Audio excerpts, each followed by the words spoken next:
Hello everyone, this is RVer Frank.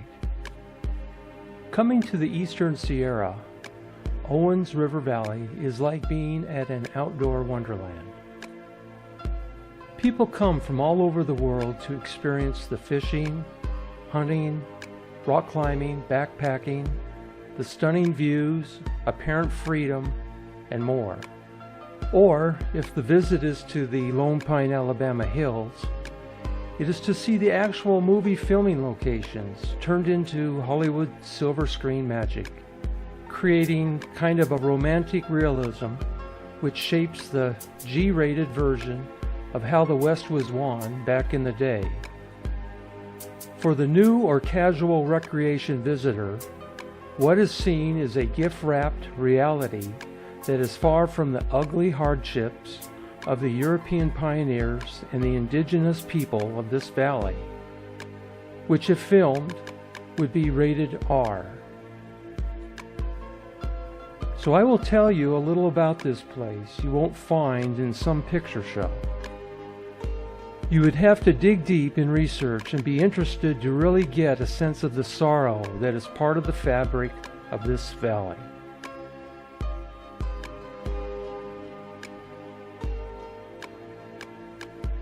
We are on our way to Camp Independence, but today on our way there we will be going through the town of Independence. In August 1861, Charles Putnam built the first cabin for permanent habitation in what now is Inyo County. The building, located 130 feet west of this site, served as a home, trading post, hospital, and fort for early settlers, as well as a survival point for travelers. It became the center of the settlement of Putnam's, which 5 years later took the name Independence.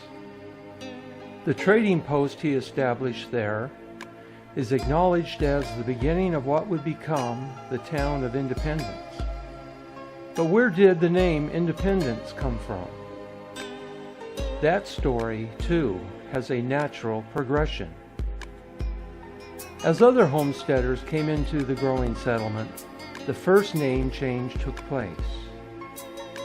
The growing settlement they called merely Putnam's became Little Pine after the creek. Then, during that very hard winter of 1861 to 1862, fights with the Paiutes began. Hungry Indians butchered some cows, the settlers retaliated, and a war was on, a war that would last a year and a half.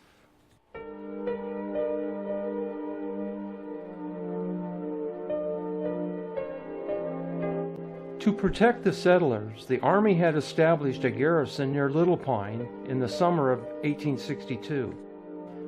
The soldiers arrived on the 4th of July and made up camp along Oak Creek. You can still see the caves where they lived while putting up their buildings. And as you had probably guessed, it was to commemorate their arrival on Independence Day that the new post was called Camp Independence. It was in 1866 that Little Pine changed its name to Independence on the occasion of the town becoming the county seat, which it still is. But before the Army got there, that fight in Alabama hills took place. The settlers were hoping that the Indians' cattle rustling could be nipped in the bud if a swift and decisive blow were struck at a main camp. In February of 1862, some 24 settlers made a night march from Putnam's and at sunrise attacked the Paiutes at a winter camp in the Alabama hills, destroying much of their food reserves, more than a ton of dried meat. The attack was probably out in the valley rocks rather than in the rounded hills, because in describing the fight, pioneer Bart McGee wrote that when the Indians ran for shelter, they ducked into cavities where they were out of sight in less than 30 seconds. We shot into the mouths of their dens while they shot arrows at us in showers. They did not have guns, or they would have made a hard fight for us. Think about that when you're out hiking in those same rocks.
There is another account of a skirmish known as the Owens Valley Paiute Massacre of 1863.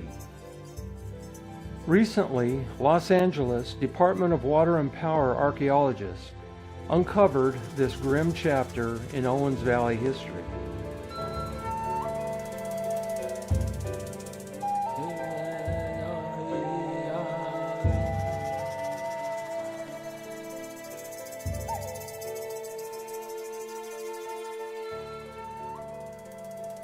Researchers believe that bullets, musket balls, cavalry uniform buttons, and Native American artifacts found in Owens Lake point to the massacre of 35 Paiute Indians by settlers and soldiers in 1863.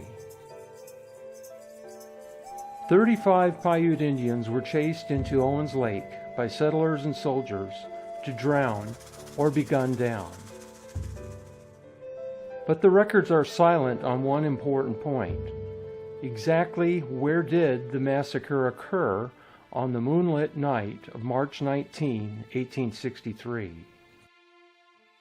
An archaeological find in what is today a vast alkali playa has revealed a cache of bullets, musket balls, cavalry uniform buttons, and Native American artifacts that Paiute tribal members and researchers believe are evidence of the grim chapter in Owens Valley history.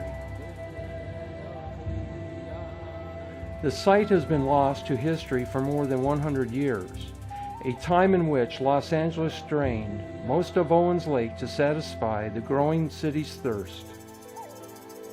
Strong winds and torrential rain have uncovered the artifacts, which were found by Los Angeles Department of Water and Power archaeologists surveying the area in preparation for dust mitigation projects. Dust wasn't a problem in the mid-19th century at Owens Lake, 200 miles north of Los Angeles.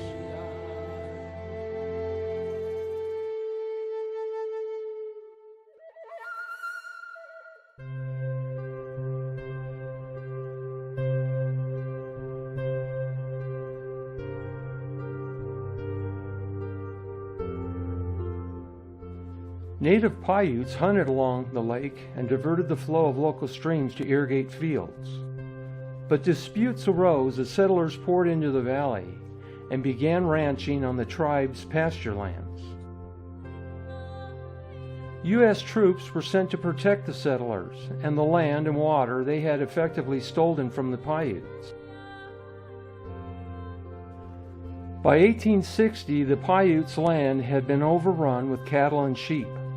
Tension spiked when Paiutes took down a settler's cow or ox to eat during the severe winter of 1861. During the Owens Valley Indian Wars between 1861 and 1866, ranchers, backed by troops, and the Paiutes tried to wipe each other out. Paiute homes and stores of food were destroyed. Paiutes fought back with bows and arrows and a few guns. On March 19, 1863, 20 soldiers and 10 white settlers attacked Paiutes, who were reportedly killing livestock in the area. The battle began in a nearby oak grove, and the Paiutes ran into the lake, hoping to swim to safety. However, a strong wind was blowing from the east, and the Indians could make little progress in swimming against it. Therefore, they became easy targets for the men hunting them. After taking a shot at one of the Indians, trying to swim beyond the range of gunfire, a white settler raised his fist and shouted, "Die, damn you, in the lake!" And the Indian did.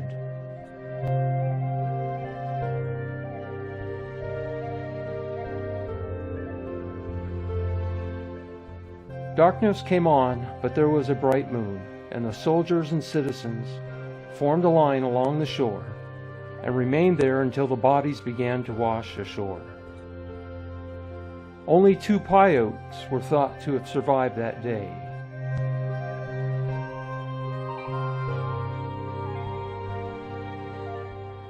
But even as late as 1865, one pioneer family's diary recorded that a horseman came rushing up and said that Indians had killed a woman and her son about 50 miles south of Lone Pine at Hawaii and were coming up the valley. The stop was run by a man named McGuire and his wife and young son. McGuire's wife and son were killed in an Indian attack while he was away on January 1st, 1865. In what is known as the Owens Lake massacre on January 6, 1865, an Owens Valley settler militia avenged their deaths with an attack on the Indian village where the killers had taken refuge. This is one of the last fights in the Owens Valley Indian War. DWP archaeologists discovered the site a year ago, but its existence had been kept private to prevent looting and vandalism. Now, a nasty dispute between the department and air pollution authorities is forcing it into the open. The site is on a section of the lake bed that state air pollution authorities say contributes to choking dust storms in the Owens Valley. 16 years ago, on orders from the Great Basin Unified Air Pollution Control District, the DWP embarked on a $1.2 billion campaign to mitigate dust with shallow flooding and gravel. The effort largely succeeded, but air pollution officials said the DWP needed to do more. Great Basin called for mitigation measures on other portions of the lake bed, including the land where the DWP later made its discovery. Now, the utility is siding with the Paiutes, who want to make the area off limits to dust mitigation projects. Only Paiute men were slain that day, but women and children were among the victims. The Tribal Historic Preservation Officer for the Lone Pine Paiute Shoshone Reservation said, "Just over there, 150 years ago, our people ran into the water and then were picked off," nodding toward a silent expanse of cracked clay and salt. "We take this personally. My grandmother told me about this massacre, and she knew the people it happened to," she said. "This ground and the artifacts in it is who we are. The land should be left undisturbed. These artifacts do not belong to archaeologists. They belong here. They are not ours to bother." The movie makers maybe didn't know it, but what they were doing had all happened before. For real, right here.